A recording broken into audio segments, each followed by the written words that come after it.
હમણાં મળતા સમાચાર મુજબ સોશિયલ મીડિયા ફેસબુકનું સર્વર ડાઉન છે. ફેસબુકની સેવા ખોરવાઈ ગઈ છે અને કરોડો યુઝર્સ પરેશાન થયા છે. યુઝર્સ અત્યારે લોગિન નથી કરી શકતા, એક્ટિવ લોગિન પણ લોગ આઉટ થઈ ગયા છે. ઇન્સ્ટાગ્રામમાં પણ આ જ પ્રકારની સમસ્યા જોવા મળી રહી છે. ફીડ રિફ્રેશ ન થવાના મેસેજ આવી રહ્યા છે.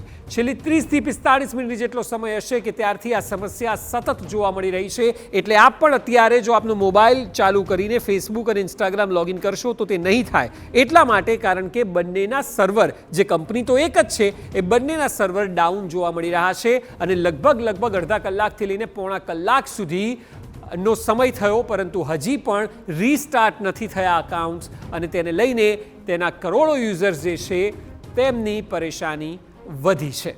અત્યારે ટ્વિટર જે ચાલી રહ્યું છે તેના પર પણ આ મુદ્દો ટ્રેન્ડ કરી રહ્યો છે. છેલ્લા અડધો કલાકથી લઈને પોણા કલાક સુધી ફેસબુક અને ઇન્સ્ટાગ્રામ લોગિન નથી થઈ રહ્યા. લોકોના જે લોગિન થયેલા અકાઉન્ટ હતા, જે મોબાઈલમાં એક્ટિવેટ હોય છે, તે પણ લોગ આઉટ થઈ ગયા હોય તેવી પણ ફરિયાદો સામે આવી રહી છે. સાથે જ ઇન્સ્ટાગ્રામ રીલ્સના શોખીન લોકો, ખાસ કરીને ઓફિસેથી ઘરે જઈને અત્યારે રાત્રે જે જોવાના આદી છે, તે લોકોને આ તકલીફ પડી રહી છે અને તે લોકોના લોગિન થયેલા પણ લોગ આઉટ થઈ જાય છે અને રીલ રિફ્રેશ નથી થઈ રહી તેવા સમાચાર અત્યારે મળી રહ્યા છે.